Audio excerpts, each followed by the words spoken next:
بسم اللہ الرحمن الرحیم۔ السلام علیکم۔ پروگرام الکلام میں خوش آمدید۔ میں ہوں آپ کا میزبان محمد شعیب رضا۔ ناظرین کرام، یہ پروگرام جو سٹی نیوز نیٹ ورک اور ادارہ فکر جدید کے اشتراک سے شروع کیا گیا، اس کے پہلے حصہ میں ہم قرآن کریم کی کچھ آیات کو سمجھنے کی کوشش کرتے ہیں اور اس کے ساتھ ساتھ کچھ بہت اہم سوالات کو پروگرام کا حصہ بناتے ہیں۔ حسب سابق ہمارے ساتھ شریک گفتگو ہیں جناب محمد امانت رسول صاحب۔ مولانا صاحب خوش آمدید، بہت شکریہ آپ کے وقت کا۔ میری معاونت کے لیے موجود ہیں جناب بلال صاحب۔ بلال، تھینک یو سو مچ۔ ناظرین کرام، آپ کی اسکرین پہ ہمارا واٹس ایپ نمبر آ رہا ہوگا، آپ اپنے سوالات ہمیں بھیج سکتے ہیں، ہم انشاءاللہ آپ کے سوالات کو ضرور ایڈریس کریں گے۔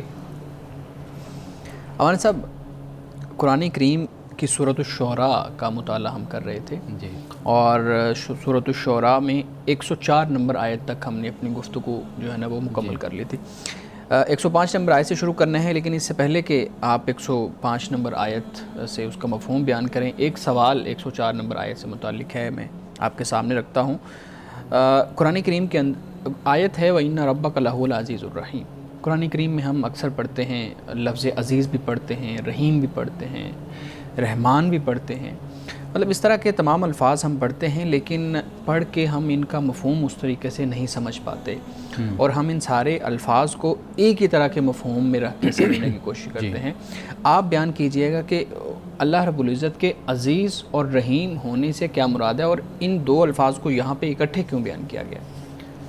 اچھا، پہلے تو یہ بات سمجھیے، علم بلاغت میں ایک اصطلاح استعمال ہوتی ہے، اسے حسن تزییل کہا جاتا ہے۔ حسن تزییل، ہاں، ٹھیک ہے۔ اس کا مطلب یہ ہوتا ہے کہ ایک جملہ یا ایک ٹکڑا جو ہوتا ہے وہ آتا ہے تاکید کے لیے اور خلاصے کے طور پر، اور وہ اس لیے آتا ہے کہ اس سے ایک تو معنی خوبصورت ہو جاتا ہے، دوسرا یہ کہ الفاظ سے بھی ایک خوبصورتی اور ایک حسن ظاہر ہوتا ہے، ٹھیک ہے، یعنی وہ ایک جملہ بھی خوبصورت ہوتا ہے اور پھر اس میں ایک مستقل ایک پیغام، ایک میسیج اور ایک اصول اس کے اندر موجود ہوتا ہے۔ صحیح۔ اب یہاں پر آپ اگر دیکھیں حضرت ابراہیم علیہ السلام کی یہ غالباً کوئی 5 دفعہ یہ آیت آئی ہے اسی مقام پر، یعنی سورۃ الشعراء میں ٹھیک ہے، مختلف انبیاء علیہ السلام کا ذکر ہوتا ہے، اس کے بعد پھر یہ آیت آ جاتی ہے۔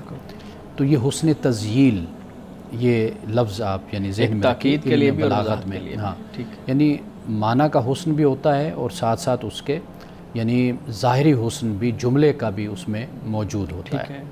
اب آپ یہ دیکھیے کہ حضرت ابراہیم علیہ السلام کی پوری کہانی کہہ لیجئے یا ایک خاص آپ کی داستان اور آپ کی زندگی سے ایک خاص واقعہ جو ہے قرآن مجید نے بیان کر دیا۔ اس کے بیان کرنے کے بعد پھر یہ اللہ پاک نے فرمایا وَإِنَّ رَبَّكَ لَهُوَ الْعَزِيزُ الرَّحِيمُ، کہ بے شک تیرا رب یقیناً غالب رحم والا ہے، غالب بھی ہے اور رحم والا بھی ہے۔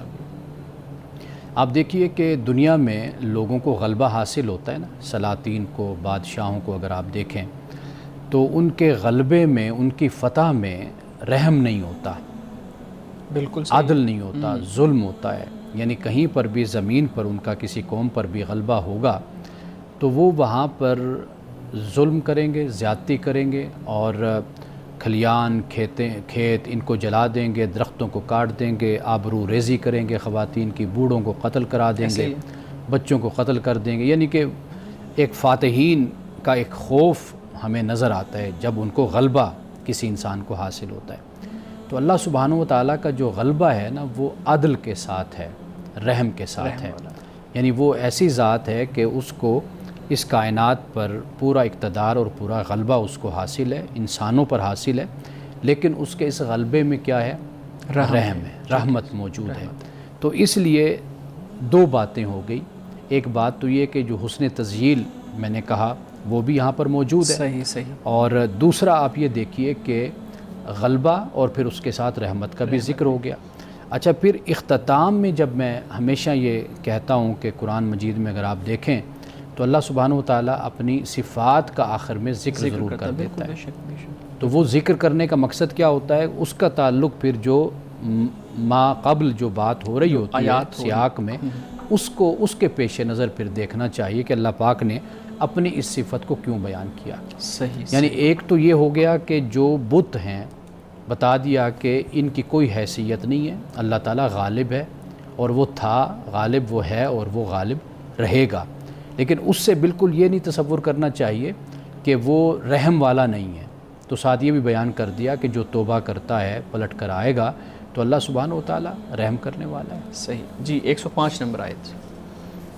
اب یہاں سے حضرت نوح علیہ السلام کا ذکر شروع ہو رہا یعنی ہے, ابراہیم علیہ السلام کا ذکر ختم ہو گیا, مکمل ہو گیا. اب اس کے بعد حضرت نوح علیہ السلام کا ذکر ہے. فرمایا کذبت قوم نوح المرسلین, جھٹلایا نوح کی قوم نے مرسلین کو, رسولوں کو جھٹلایا. اذ قال لهم اخوہم نوح الا تتقون, جب انہیں ان کے بھائی نے کہا, یعنی نوح نے, الا تتقون, کیا تم تقوی نہیں اختیار کرتے. اب یہاں پر یہ بات پیش نظر رہے کہ انسان کی اپنی قوم سے محبت ہوتی ہے, اپنی زمین سے محبت رہ رہا ہوتا ہے. یہ انسانی فطرت ہے, انسان اپنے علاقے سے, اپنی زمین سے, اپنی بولی سے, زبان سے, لوگوں سے محبت کرتا ہے. اگر اس میں کوئی اہلیت ہوتی ہے, قابلیت ہوتی ہے, تو اس کی خواہش یہی ہوتی ہے کہ اس سے میری زمین استفادہ کرے, میرے لوگ اس سے فیض یاب ہوں. ٹھیک ہے. تو یہ اللہ تعالیٰ نے یہاں پر اسی بات کو اخوہم, کہ ان کے بھائی نے یعنی نوح نے ان کو کہا, یعنی قوم کے حوالے سے, انی لکم رسول امین. پہلے تو فرمایا کیا تم تقوی نہیں اختیار کرتے, اور اگر آپ تقوی پہ کہیں گے تو پھر ہم اس پہ بات کر لیں گے. تو جی ایک چیز میں پوچھنا یہ چاہوں گا کہ جو پہلی آیت آپ نے 105 نمبر پڑھی ہے جہاں پہ نوح علیہ السلام کا ذکر شروع ہو رہا ہے, ایک تو ناظرین کے لیے میں ضرور یہ بیان کروں گا کہ اب اسی چیز کو ذہن میں رکھنا ہے کہ قریش کو یہ بتایا جا رہا ہے, جو عرب کے جو مشرکین ہیں ان کو یہ سنایا جا رہا ہے کہ پہلے موسیٰ علیہ السلام کا ذکر ہوا, پھر ابراہیم علیہ السلام کا ذکر ہوا, اب نوح علیہ السلام کا ذکر ہے, تو یہ وہ تسلسل ہے اس کا. دوسرا معنی صاحب, یہ مرسلین کا لفظ استعمال ہوا ہے. اب نوح کی قوم نے تو صرف نوح کو جھٹلایا ہے نا, ایک پیغمبر آئے ہیں نا ان وہاں پہ, اور وہاں پہ جو رہنے والے ہیں انہوں نے نوح علیہ السلام کو جھٹلایا, انکار کیا, اور بت پرستی میں جو ہے نا وہ گناہوں کے اندر پڑ رہے. لیکن یہ کہا گیا کہ انہوں نے رسولوں کا انکار کیا. تو یہ جو رسولوں کا انکار کیا ہے اس سے کیا مراد ہے؟ اچھا, اس کا جواب مفسرین نے یہ دیا ہے کہ چونکہ انبیاء علیہ السلام کا ایک ہی دین تھا, ایک ہی دین, پیغام ایک ہی تھا, پیغام ایک تھا, دین ایک تھا, جو اللہ سبحانہ و تعالیٰ نے حضرت آدم کو دیا, حضرت ادریس کو دیا, حضرت شیس کو دیا, حضرت نوح کو دیا, پھر اس کے بعد جو بھی قیامت تک رسول اللہ صلی اللہ علیہ وسلم کی نبوت قائم ہے, تو آپ کا میسیج اور پیغام اور دین یہی ہے, اس میں کوئی اختلاف نہیں ہے. تو گویا کہ حضرت نوح علیہ السلام کی قوم نے انکار تو نوح کا کیا, لیکن وہ جو پیغمبر لائے وہ تو سیم ہی تھا نا, ایک ہی پیغام. تو لہٰذا گویا کہ انہوں نے سارے پیغمبروں کا انکار کر دیا.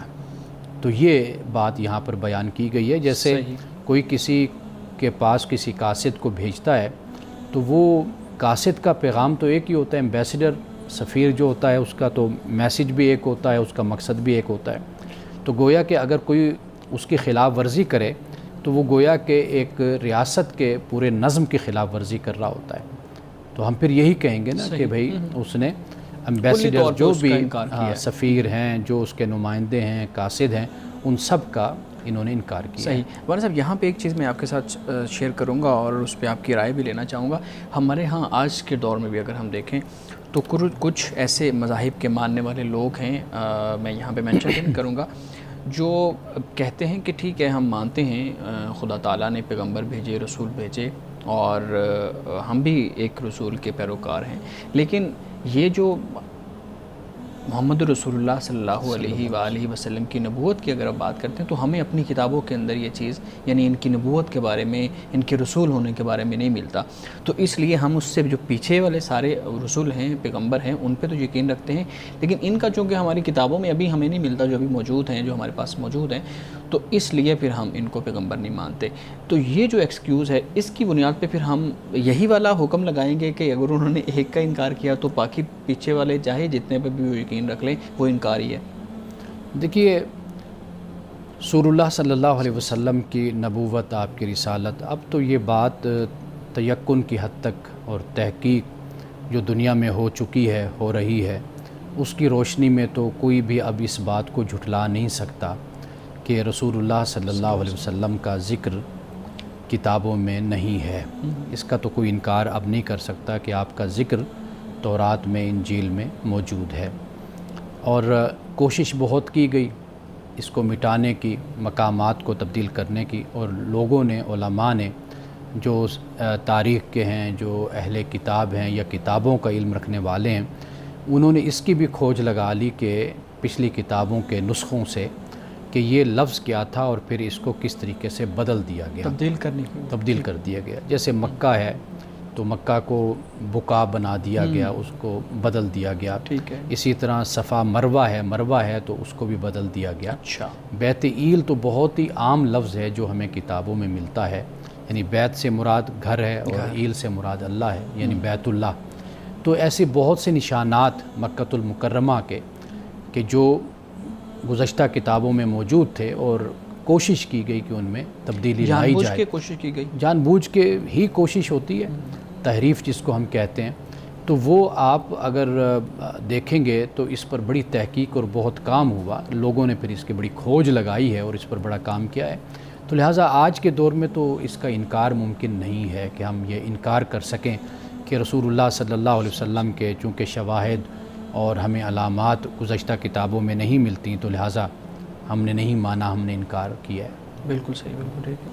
اب اس سے آگے حضرت نوح علیہ السلام نے یہ فرمایا کہ الا تتقون، کیا تم تقوی نہیں اختیار کرتے؟ یعنی تقوی سے مراد اللہ سبحانہ و تعالیٰ کے جو احکام ہیں، ان کی جو حدود ہے، ان کا خیال رکھو، اس پر ایمان لاؤ، اس کے مطابق زندگی گزارو۔ مولانا صاحب معذرت میں آپ کی بات کاٹ رہا ہوں، ہمارے ہاں تقویٰ کا جو ترجمہ کیا جاتا ہے نا، وہ ہم نے پڑھا ہے اکثر ڈرنا کیا جاتا ہے کہ تم ڈرتے نہیں ہو، تو یہ ہمارے جب عام ماحول کے اندر ڈرنا کا جو لفظ ہے اس کو مزید سمجھنے کی کوشش کی جاتی ہے تو وہ خوف اور یہ چیزیں اس میں شامل ہو جاتی ہیں، اس میں کہیں نہ کہیں تشدد والا عنصر بھی شامل ہو جاتا ہے۔ تو تقویٰ کا بہترین جو معنی ہے یا مفہوم ہے وہ آپ کیا بیان کرتے ہیں؟ دیکھیے، تقویٰ کا جو بنیادی جو لفظ ہے، اس کا روٹ ورڈ ہے، وہ تو ہے واو قاف یا۔ اس کا مطلب ہوتا ہے وقیون، بچنا، اچھا، محفوظ کرنا، اپنے آپ کو پرہیز کرنا، یہ اس کا مطلب ہوتا ہے۔ تو لہٰذا جب ہم یہ لفظ بولیں گے، رسول اللہ صلی اللہ علیہ وسلم نے اس کی بڑی خوبصورت جو تعریف فرمائی وہ یہ ہے کہ جو حرام کام ہیں ان سے پہلے جو کام آپ کو ان حرام کاموں کی طرف لے کر جاتے ہیں، آپ ان عوامل اور اسباب سے بھی اپنے آپ کو بچائیں۔ اچھا، یہ در حقیقت تقویٰ ہے۔ تو اگر ہم اس بات کو پیش نظر رکھیں تو ہم یہ کہہ سکتے ہیں کہ جو حدود آشنا ہے وہ متقی ہے، یعنی جسے یہ پتہ ہے کہ اللہ کا یہ حکم ہے اور میں نے یہ کام کرنا ہے اور اس سے اللہ نے منع کیا اور میں نے اس سے رکنا ہے، در حقیقت یہ پھر تقویٰ بن جاتا ہے۔ ٹھیک جی۔ انی لکم رسول امین، فرمایا بے شک میں تمہارے لیے رسول امین ہوں، یعنی امانت دار رسول ہوں۔ اب یہ پیغمبر کا ایک اعلان ہے یا دعویٰ ہے امین ہونے کا، یعنی اونیسٹ ہونے کا، اور کرپٹ نہیں ہے، بدعنوان نہیں ہے، با کردار ہے، با اخلاق ہے، ایماندار ہے۔ یہ ہر پیغمبر نے تقریباً یہ کہا، اس کا اعلان کیا اپنی قوم کے سامنے، اپنی قوم کے سامنے۔ لیکن آپ یہ دیکھیے کہ کسی بھی قوم نے اس لفظ کو یا پیغمبر کی اس کریڈیبلٹی کو کبھی بھی چیلنج نہیں کیا، یعنی اسے انکار نہیں کیا، کبھی بھی نہیں کہا کہ ہاں نہیں اب آپ اپنے بارے میں یہ کہہ رہے ہیں تو ماضی میں تو آپ ایسے تھے۔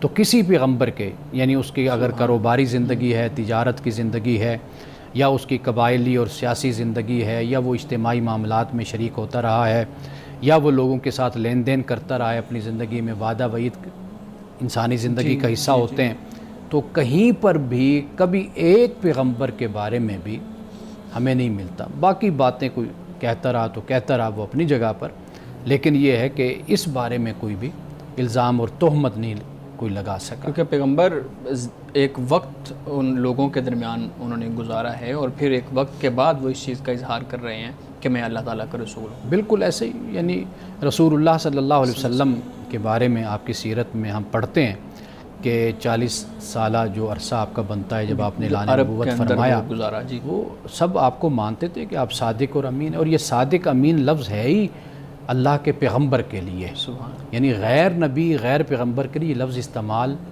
کیا ہی نہیں جا سکتا اور نہ کیا جانا چاہیے۔ یہ بہت بڑا مرتبہ، بہت بڑا مقام ہوتا ہے کہ جس کی پوری زندگی امانت اور صداقت پر قائم ہوتی ہے نا، ایک ایک پہلو، وہ اصل میں وہ ہوتا ہے صادق اور امین، کہ جس نے زندگی میں کبھی جھوٹ نہ بولا ہو، کبھی دھوکہ نہ دیا ہو، کبھی فراڈ نہ کیا ہو، کبھی خیانت نہ کی ہو، زندگی میں کبھی بھی، وہ اصل ہوتا ہے پیغمبر، وہ صادق اور امین کہلانے کا حقدار ہوتا ہے۔ تو یہ لفظ ایسے نہیں ہے کہ جو ہم ایسے ہی رولتے رہیں ان الفاظ کو استعمال کرنا چاہیے۔ جی آگے فرمایا فاتقوا اللہ واطیعون، اللہ کا تقوی اختیار کرو اور میری اطاعت کرو، میری فرما برداری کرو۔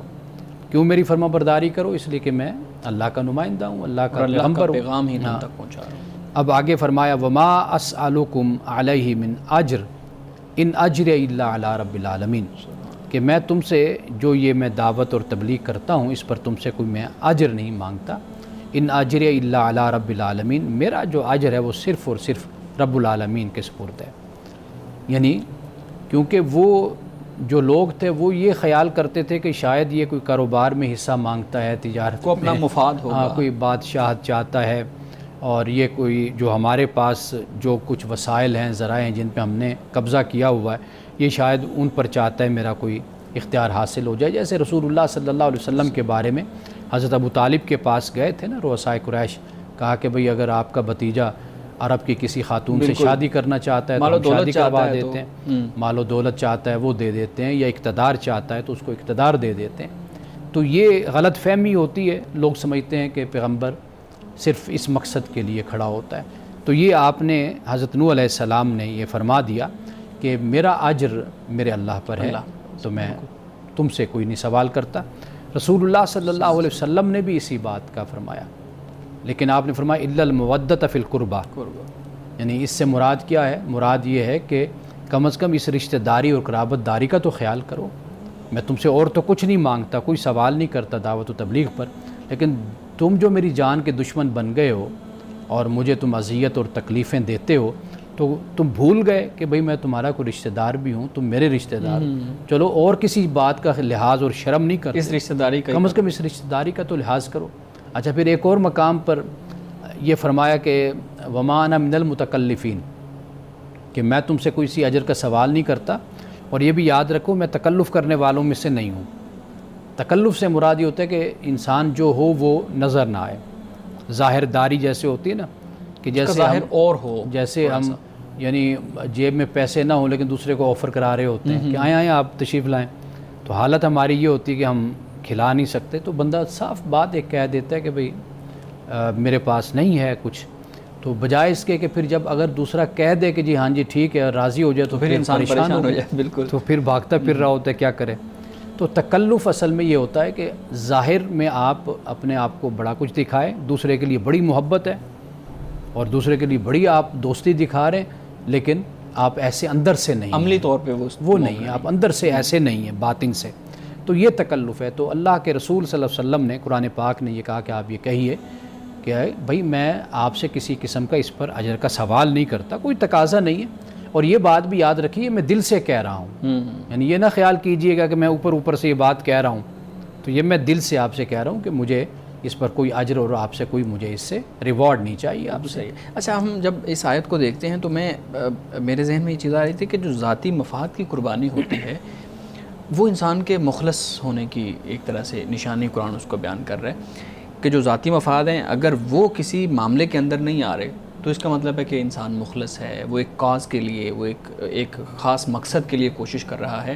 تو ہمارے ہاں جو مختلف آرگنائزیشنز کام کرتی ہیں، مختلف افراد کام کرتے ہیں، وہ کہیں نہ کہیں میرے خیال میں فیل اس لیے ہو جاتے ہیں کہ پھر ان کے ذاتی مفاد درمیان میں آ جاتے ہیں، یا ان کی کوئی پرسنل لائکنس اس میں آ جاتی ہے، جس کی وجہ سے پھر ہمارے ہاں بڑی بڑی جو چیریٹی کی بنیاد پہ بنی ہوئی آرگنائزیشنز ہوتی ہیں وہ بھی کولیپس کر جاتی ہیں۔ دیکھیے دو چیزوں میں نا فرق کرنا چاہیے، ایک ہے کہ آپ کوئی کام کر رہے ہیں تو آپ کا وہاں پر ایک معاوضہ بنتا ہے، ایک تنخواہ بنتی ہے، جو محنت آپ کر رہے ہیں آپ نے وہ لینی ہے، اس معاملے میں کوئی شرم بھی نہیں ہونی چاہیے اور کوئی ایسا رویہ دوسرے کی طرف سے بھی نہیں ہونا چاہیے کہ دیکھیں جی یہ سوال کر رہا ہے۔ یعنی مثال کے طور پر کوئی مذہبی بندہ ہوگا تو وہ اگر کہے گا کہ بھئی میں نے یہ کام کرنا ہے، میں آپ کے بچوں کو پڑھاتا ہوں، یا میں نماز پڑھاتا ہوں، یا میں تقریر کرتا ہوں، یا میں مسجد کی صفائی کرتا ہوں، تو آپ مجھے یہ تنخواہ یا میرا آپ کمال ہے بھی، آپ مولوی صاحب ہو کے آپ پیسے مانگ رہے ہیں، اچھا کام کر رہے ہیں پھر اچھے کام پیسے مانگ رہے ہیں. بھائی وہ تو اس نے مانگنے ہیں، واضح بات ہے کہ آپ اس کے ساتھ طے کر لیجئے. وہ آپ کو وقت دے رہا ہے، اپنی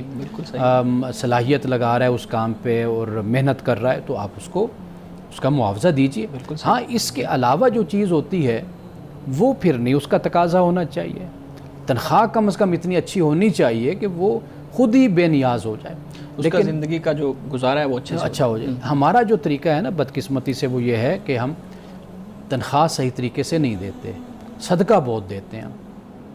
یعنی جو ہمارے گھر کے ملازم کی ایک تنخواہ بنتی ہے ہم وہ صحیح طریقے سے نہیں دیں گے اس کو، لیکن ہم کیا کریں گے، اس کو سال بعد پھر زکوٰۃ دے دیں گے، پھر اس کو ہم کپڑے دے دیں گے، فلاں چیز دے دیں گے. یہ طریقہ کار بہت غلط ہے. یعنی آپ مسجد کا امام دیکھیں، وہ اس کی تنخواہ اگر اچھی ہو جائے تو واضح بات ہے وہ ادھر ادھر نہیں دیکھے گا، وہ پھر کیوں دیکھتا ہے، فوکس کرے گا، پھر وہ اپنے کام پر توجہ کرے گا. تو وہ ادھر ادھر اس لیے دیکھتا ہے کہ اس کے اخراجات، اس کے معاملات وہاں سے چلتے نہیں ہیں. تو لہٰذا یہ آپ نے جو سوال کیا اس کا یہی ہے کہ کوئی ادارہ ہے، کوئی این جی او ہے، تو وہاں پر ایک خدمت ہو تو باقی اس کے بعد بے نیازی ہو. صحیح یہ نہ ہو کہ بھئی یہ چیز نہ ہو تو پھر وہ آپ کی طرف دیکھتا رہے. یہ طریقہ درست نہیں ہوتا. ڈسکس کرنا چاہ رہے ہیں. جی بہت شکریہ شعیب صاحب. آج میں چاہوں گا کہ آپ تصوف کے حوالے سے ہمیں کچھ بتائیں.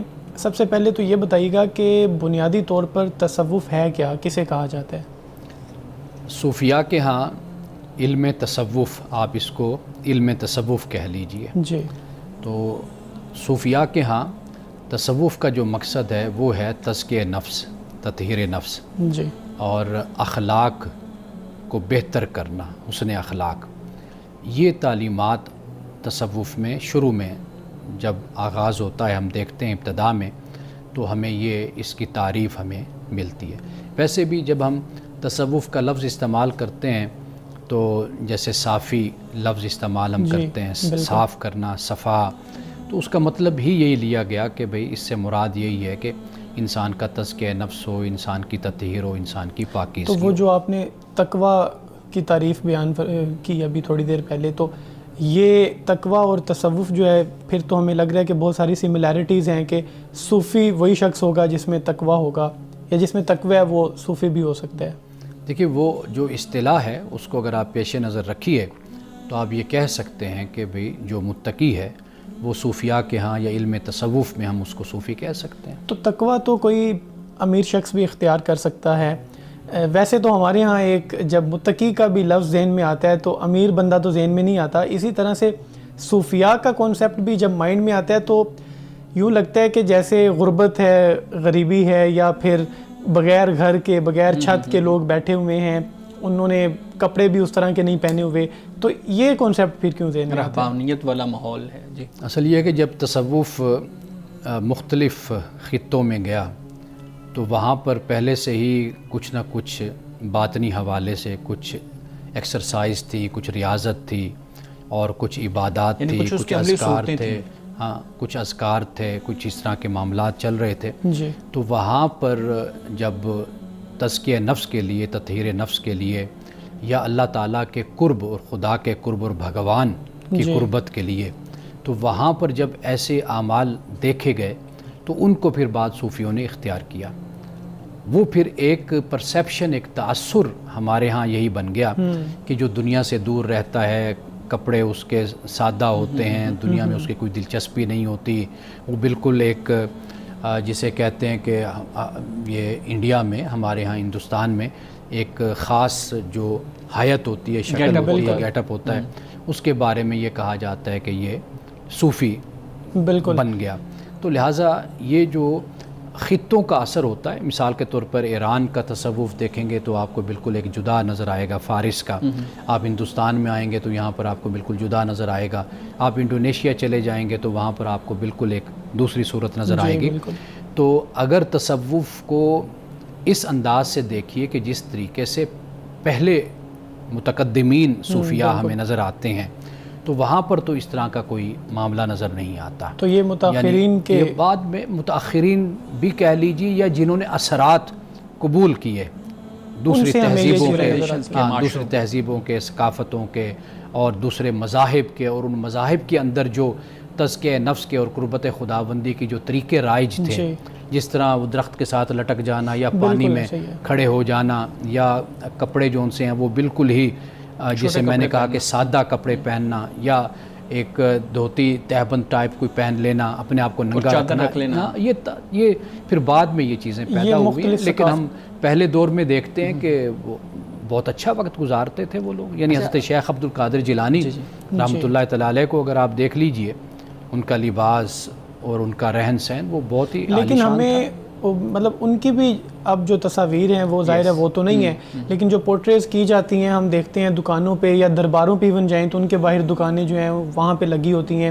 اب وہ 1200 سال 1100 سال پرانی تصویریں انہوں نے دکھانے کی کوشش تو کی ہوئی ہے, تو وہاں پہ بھی بڑی بڑی تسبیحاں گلے میں ڈالی ہوں گی, کڑے ڈلے ہوں گے, اور اب حالانکہ ہمیں ان چیزوں سے منع کیا جاتا ہے. تو پھر اس دور کے صوفی مطلب یہ سارے کام بھی کرتے تھے. دیکھیں یہ عوام کا تصوف ہے.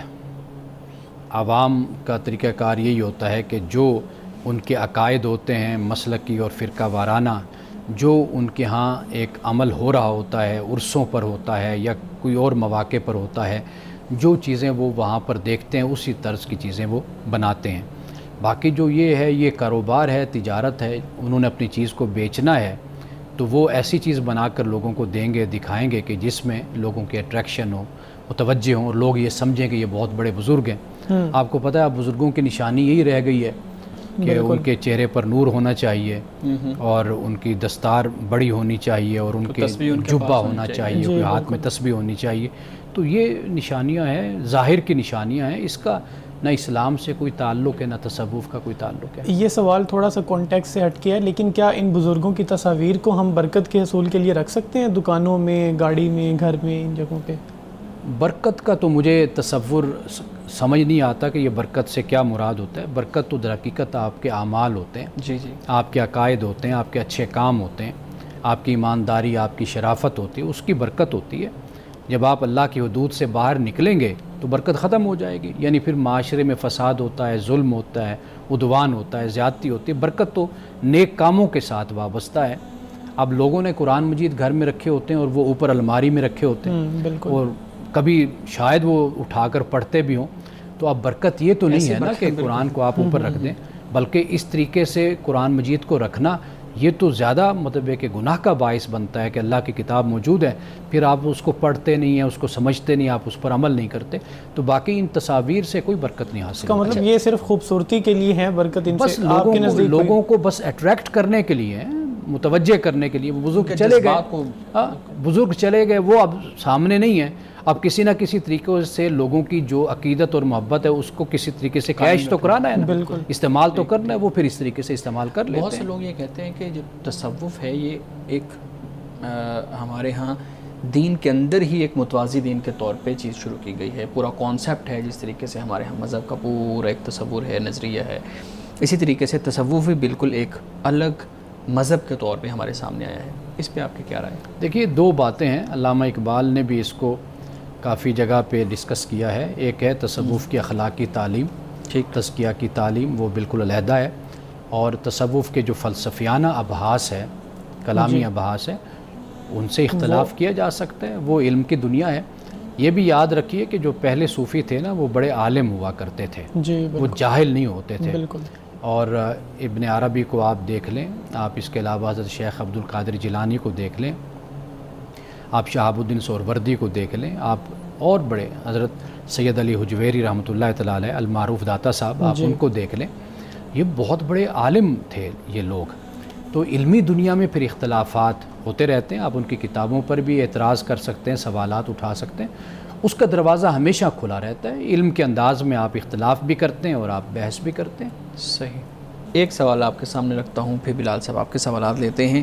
ہمارے ہاں تصوف کے اندر سمجھا جاتا ہے کہ اگر کسی شخص نے صوفی بننا ہے یا صوفیانہ جو ہے نا وہ اس کے اندر داخل ہونا ہے ایک دائرہ کار کے اندر، تو اس کو خاص طرح کی ریاضت کرنا پڑے گی، خاص اس کے سٹیپس ہیں وہ اس کو فالو کرنا پڑیں گے. جب تک وہ ایک جیسے ایک کورس ہوتا ہے وہ پورا نہیں کر لیتا اس وقت تک صوفی نہیں بن سکتا. اس کا مطلب تو پھر یہ ہوا کہ کوئی بھی اہل علم شخص ہے، اہل علم نہیں بھی ہے تو کوئی بھی عام شخص ہے، وہ اس کو ہم صوفی کہہ ہی نہیں سکتے جب تک وہ خاص قسم کی ریاضت نہیں کرے گا. دیکھیے، صوفی کہلانا کوئی اسلام کے عقائد میں یا اسلام کی مبادیات میں اور اسلام کی بنیاد میں کوئی ایک رکن نہیں ہے کہ اگر آپ صوفی نہیں کہلائے تو آپ اسلام سے دائرے سے باہر نکل گئے. ٹھیک. یہ ایک بالکل علیحدہ چیز ہے. ہم اپنے علماء فقہا کے بارے میں، محدثین کے بارے میں پڑھتے ہیں کہ تزکیہ نفس کے لیے، روحانیت کے لیے وہ کسی نہ کسی ایسی شخصیت کے ساتھ تعلق رکھتے تھے کہ جو ان کی تربیت کرتے تھے، ان کو اللہ کی طرف راغب رکھتے تھے، جن کے پاس بیٹھنے سے ان کو اللہ یاد آتا تھا، ان کے پاس بیٹھتے تھے، دین سیکھتے تھے، ان سے تعلیم حاصل کرتے تھے. آپ دیکھیے کہ ہمارے اسلاف میں یعنی پرانے دور میں یہ ایک روایت رہی ہے کہ جا کر علماء کے پاس بیٹھنا، اللہ کے نیک بندوں کے پاس بیٹھنا، ان سے انسان اخلاق سیکھتا ہے، تربیت ہوتی ہے، تزکیہ ہوتا ہے. یہ جو باتیں آپ بیان کر رہے ہیں نا، دیکھیے میں نے وہی عرض کیا نا کہ یہ صدیوں کے بعد جا کر یہ چیزیں رواج پائی ہیں، ورنہ پہلے جن لوگوں سے آپ تصوف سیکھ رہے ہیں وہ بازار میں جا کر مزدوری بھی کرتے تھے، کام بھی کرتے تھے، بالکل صحیح. وہ قرآن کی تلاوت بھی کرتے تھے. تصوف ان کے نزدیک کیا تھا؟ وہ خاص ایک ذوق عبادت کا، جیسے تہجد کا خاص اہتمام کرنا، اللہ کی بارگاہ میں خشیت کرنا، قرآن مجید کو پڑھنا، توجہ کے ساتھ اپنے آپ کو ایک پاکیزہ انسان کے طور پر رکھنا، اللہ کی عدالت میں اور اس کی بارگاہ میں اپنے آپ کو ہر وقت حاضر پانا کہ میں جواب دہ ہوں. تو یہ خاص محنت کو وہ کہتے تھے کہ یہ تصوف ہے اور یہ صوفی کا کام ہوتا ہے. تو یہ توجہ اس طرف دلاتے تھے وہ. تو باقی ان کی زندگی ایسی تھی جیسے ہم زندگی گزارتے ہیں، کمانا، محنت کرنا، دن رات ہمارے اسی طرح. لیکن میں نے جیسے عرض کیا نا کہ جیسے تصوف ایک جگہ سے نکل کر دوسری جگہ آیا، مثال کے طور پر بر صغیر میں آ گیا. جب بر صغیر میں آیا، یہاں پر ہندو مذہب بھی ہے، یہاں پر سکھ مذہب بھی ہے، یہاں پر دوسرے مذاہب بھی ہیں. اب جب آئے تو ادھر سے صوفیاء کی تعلیم بھی. پھر اس کے بعد کیا ہوا کہ ہم نے یہ دیکھا کہ فلاں ایسے کر رہے تو ہم نے اس کو پکڑ لیا، اس کو لے لیا، اڈاپٹ کر لیا. اور ہم نے یہ سمجھا کہ جس طرح وہاں پر تزکیہ کے لیے اور قرب کے لیے ایک ریاضت ہے، ایک محنت ہے، ایک کورس ہے، تو لہٰذا ہم بھی اس طریقے سے کریں گے تو ہماری زیادہ ریاضت ہوگی اور زیادہ ہمیں قرب حاصل ہوگا. تو یہ بعد کی پھر جا کر باتیں ہیں جو ایجاد ہوئی ہیں، تخلیق ہوئی ہیں. سر، تصوف کو عشق کے ساتھ کیوں جوڑا گیا ہے؟ یا اگر نہیں بھی جوڑا گیا تو آپ اصلاح کر دیں. لیکن سمجھ تو یہی آتا ہے کہ جس طرح ہمیں بتایا گیا کہ آپ نے اگر صوفی بننا ہے تو پہلے عشق مجازی ہوگا، پھر عشق حقیقی ہوگا. تو اس طرح کے کچھ سٹیپس بتائے جاتے ہیں، ان کی وضاحت کیجیے گا. یہ سارے گمراہ کی اور فضولیات یہ باتیں ہیں کہ عشق مجازی سے عشق حقیقی کا معاملہ ہوتا ہے، اور پھر یعنی لڑکا ہے تو لڑکی سے محبت کرتا ہے، لڑکی ہے تو لڑکے سے. اس طرح کا کوئی دین میں، کوئی شریعت میں اس کا کوئی تصور نہیں ہے. بات صرف اتنی ہے کہ جب ہم عشق حقیقی یا محبت حقیقی کی بات کرتے ہیں، واضح بات ہے کہ مسلمان جو ایمان لاتا ہے اس کے پیش نظر اللہ کی رضا ہوتی ہے، بالکل اللہ کی خوشنودی ہوتی ہے. تصوف میں صوفیاء نے اس کو زیادہ تاکید کے ساتھ، زیادہ توجہ کے ساتھ اس کو بیان کیا، کہا کہ بھئی اس پر خصوصی توجہ ہونی چاہیے اور اللہ کی طرف ہم ہر وقت اپنے آپ کو متوجہ رکھیں، اللہ کے ساتھ ہمارا تعلق ہو. تو باقی جو مسلمان ہوگا تو واضح بات ہے کہ اس کی رضا کا جو مقصد ہوتا ہے، یعنی جو عمل وہ کرتا ہے وہ اپنے خدا کی رضا کے لیے کر رہا ہوتا ہے. اس کی رضا، خدا کی رضا ہی اس کی منزل ہوتی ہے، اس کا مقصد ہوتا ہے. اگر کوئی شخص یہ دعویٰ کرتا ہے کہ اس کا اللہ کے ساتھ براہ راست رابطہ ہے تو کیا یہ درست ہے؟ خدا کے ساتھ رسول اللہ صلی اللہ علیہ وسلم کی ختم نبوت کے بعد اب براہ راست خدا سے کسی کا کوئی تعلق نہیں ہے، اور اب کوئی فرشتہ بھی زمین پر نہیں اترے گا وحی لے کر. تو لہٰذا یہ جتنی بھی باتیں ہیں یہ صرف ایک کلامی باتیں ہیں اور کہنے کی حد تک ہے، حقیقت میں اس کا کوئی وجود نہیں ہے.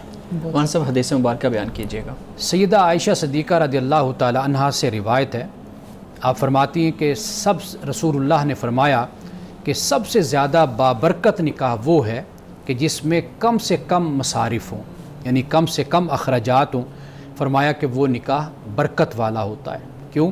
اس لیے کہ اسراف و تبذیر سے پاک ہے۔ اسراف و تبذیر یعنی اپنے مال کو غلط خرچ کرنا اور غیر ضروری طور پر خرچ کرنا، تو یہ اسراف و تبذیر ہے۔ جب اس سے پاک ہوگا شادی اور نکاح تو اللہ تعالیٰ اس میں برکت پیدا فرما دے گا۔ ناظرین کرام، اس دعا کے ساتھ اپنے پروگرام کا اختتام کریں گے۔ اللہ رب العزت حسن کلام اور تاثیر کلام عطا فرمائے، ہماری زبان کی گروں کو کھول دے اور سننے والوں تک خیر کا پیغام پہنچے۔ اجازت دیجیے، خدا حافظ۔